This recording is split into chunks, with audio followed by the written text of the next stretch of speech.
alam nyo ba nandito sa Japan is uso pa rin o meron pa rin mga naglalaro ng Tamiya katulad na lang netong nasa likod ko. So pakita ko sa inyo. Grabe, ang bilis oh. Ang aso tumalon. So ayan, meron pa sila mga table dito. Kahit sino naman pwede umupo dyan. Patayin natin magkasa dun si Kuya.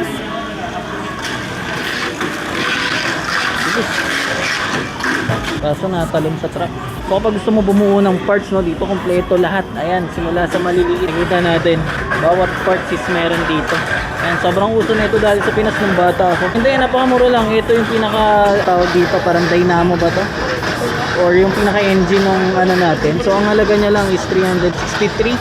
So kung sa peso, tansya ko lang siguro mga nasa 140 peso kada isa. Ano yung ibang klase. At saka syempre yung brand niyan dito talaga sa Japan. Lahat ng tools meron dito. Para mga accessory na. At yung gulong.